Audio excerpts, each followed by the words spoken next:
eu gostaria de chamar aqui ao palco, ela que é da equipe de comunicação da Fundação Maria Cecília Souto Vidigal, para o lançamento do Guia Infância em Pauta, Ana Carolina Vidal.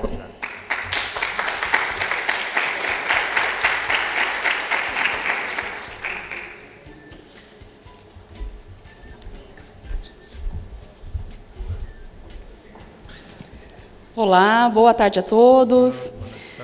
Não é nada fácil começar falando assim logo após o almoço, mas eu prometo que o que eu vim contar para vocês é muito interessante e vai ser muito útil.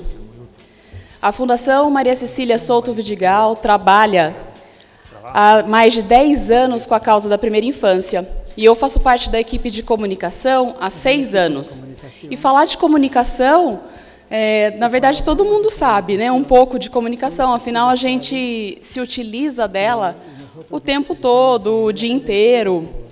E falar de primeira infância também parece ser simples, porque a gente tem muita experiência, seja com os nossos filhos, seja com os filhos dos nossos amigos, né, ou seja com os filhos dos vizinhos. Então, logo a gente pensa, falar sobre primeira infância, falar sobre comunicação, juntou as duas coisas, ficou tudo muito simples e fácil.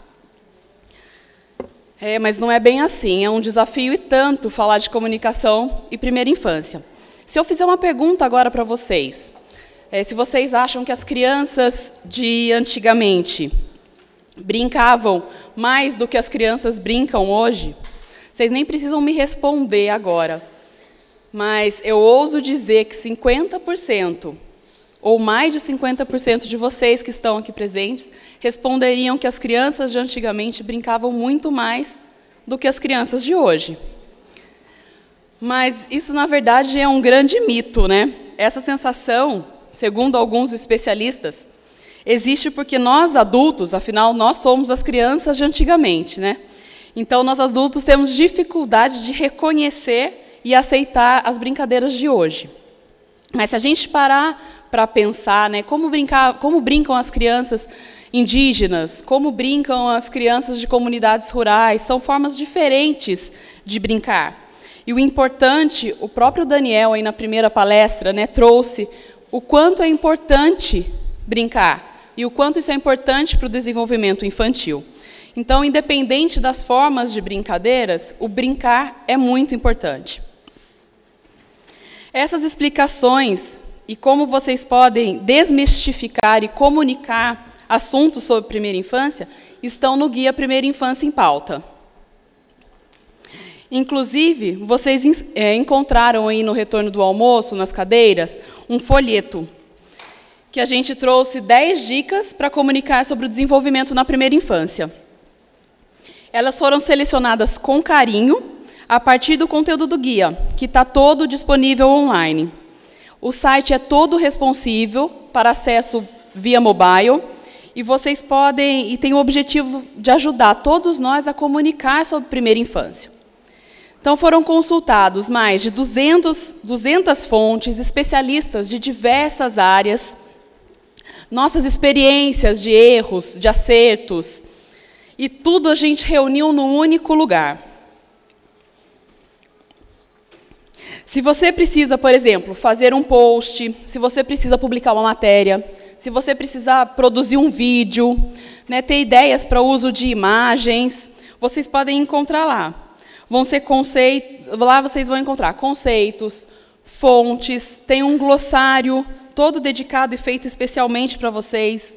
Tem também a sugestão para uso de imagens. A própria Márcia, também na palestra anterior, trouxe aqui, né, a mãe interagindo com a criança e a diferença de uma primeira imagem e depois da intervenção, né, feita pelo projeto, o quanto aquela imagem impactou, né, no desenvolvimento da criança, o quanto aquela interação impactou no desenvolvimento da criança.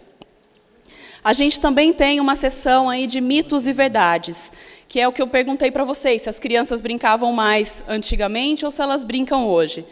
Então, aqui vocês poderão refletir sobre várias afirmações relacionadas à primeira infância e escolher alternativas, e depois descobrir mais sobre esses assuntos. E ainda tem mais. A Fundação realizou, junto com o Instituto Frameworks, lá de Washington, um estudo para entender modelos culturais existentes no Brasil sobre primeira infância. E aqui a gente sugere o uso de metáforas. Eu vou apresentar para vocês como que isso pode ser usado. E a metáfora sempre deve ser simples, deve ser visual e deve ser muito impactante. E o quanto ela consegue ajudar na comunicação. Por exemplo, para falar do desenvolvimento do cérebro, a gente pode fazer um paralelo com a construção de uma casa.